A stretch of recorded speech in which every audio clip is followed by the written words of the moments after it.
Baik, kita akan melanjutkan kenapa tadi siang saya sempat menyampaikan terkait dengan Menko Polhukam apakah sebaiknya dijabat oleh sipil atau oleh militer. Kita tahu Menko Polhukam mau dijabat oleh sipil atau oleh militer, masing-masing memiliki kelebihan dan kekurangannya sendiri.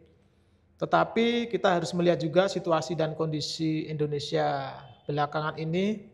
Kita tahu kemarin demo besar-besaran, 3 gelombang, kemudian disusul oleh gelombang-gelombang demonstrasi yang lainnya. Kita tidak tahu sampai kapan nanti mahasiswa, kemudian masyarakat dan komponen-komponen sosial yang lainnya akan kembali turun ke jalan untuk menagih apa yang menjadi tuntutan mereka, apa yang menjadi tuntutan kita terhadap pemerintah maupun Dewan Perwakilan Rakyat. Beberapa catatan terkait dengan Menko Polhukam, apakah sebaiknya dijabat oleh sipil atau militer, dengan situasi yang seperti hari ini Indonesia yang masih hangat, belum bisa dikatakan kondusif sepenuhnya, maka di tengah dalam dua tanda petik kepercayaan masyarakat terhadap baik TNI maupun Polri mengalami penurunan. Kita tahu tragedi saudara kita Afan Kurniawan, kita tahu sampai hari ini berdasarkan laporan Kontras masih ada 3 aktivis kita yang belum kembali, dan 10 orang kemarin meninggal dunia. Maka dengan hadirnya sipil sebagai Menko Polhukam, saya kira mampu tidak hanya meredam, tidak hanya mendinginkan situasi dan kondisi hari ini, tetapi itu akan menjadi poin positif untuk Presiden Prabowo Subianto. Mengapa demikian? Karena ada beberapa hal yang menjadi pertimbangan dan semoga akan memiliki dampak yang positif terhadap pemerintahan Presiden Prabowo Subianto, terhadap pola koordinasi daripada Menko Polhukam itu sendiri, dan terhadap situasi yang ada di bawah. Yang pertama, dengan Menko Polhukam yang dijabat kembali oleh sipil, maka itu menunjukkan komitmen pemerintah terhadap supremasi sipil. Kemudian yang kedua, situasi hari ini tentu itu akan turut membantu meredakan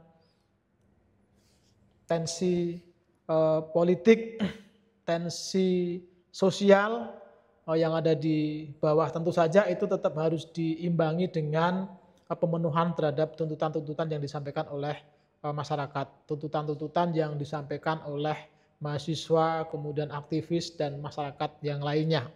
Kemudian tentu ketika sipil diberikan tanggung jawab untuk menjabat Menko Polhukam, karena dia sipil maka dia akan sangat kecil kemungkinan untuk berada dalam posisi konflik of interest. Terlebih kita melihat kemarin Prof. Mahfud MD menjabat sebagai Menko Polhukam sebelum dirubah nomenklaturnya menjadi Menko Polhukam. Beliau ternyata mampu mengkoordinasikan institusi-institusi, lembaga-lembaga yang berkaitan langsung dengan persoalan politik, persoalan keamanan dan hukum pada waktu itu dengan sangat baik. Beliau juga bisa bertindak tegas, bahkan beberapa kasus-kasus besar itu beliau dorong sehingga mampu diselesaikan. Kita tahu kasus seperti Verdi Sambo, kemudian kasus-kasus korupsi besar yang lainnya didorong oleh Menko Polhukam pada waktu itu untuk diusut. Nah, artinya apa? Artinya memang karena tidak ada konflik of interest, tidak berasal dari partai politik tertentu, maka sosok seperti Pak Mahfud kemarin itu benar-benar clean, bekerja murni untuk mengkoordinasikan institusi-institusi yang berhubungan dengan persoalan-persoalan politik dan keamanan. Kemudian kita tahu track record-nya juga, beliau seorang akademisi, beliau seorang politisi juga, beliau seorang profesional yang sangat memahami betul bagaimana ketatanegaraan kita itu dijalankan.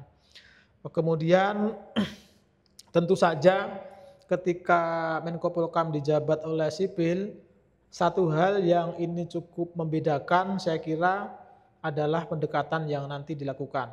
Dengan situasi yang masih belum bisa dikatakan kondusif dan potensi titik-titik api yang masih bisa muncul di berbagai daerah, apalagi kita tahu Nepal, Prancis hari ini juga sedang mengalami gelombang demonstrasi besar-besaran. Kita khawatir itu nanti akan menjadi trigger, apalagi ketika tuntutan masyarakat belum dipenuhi sepenuhnya oleh pemerintah dan DPR. Maka dibutuhkan pendekatan untuk mengantisipasi, untuk mencegah, dan juga untuk mengatasi gejolak-gejolak sosial, gejolak-gejolak ekonomi dan politik yang ada di tanah air. Ketika kita menunjuk militer sebagai Menko Polhukam, kecenderungannya pendekatan yang digunakan adalah pendekatan militeristik atau pendekatan keamanan, sementara dari sipil akan cenderung menggunakan pendekatan komunikasi, pendekatan kesejahteraan.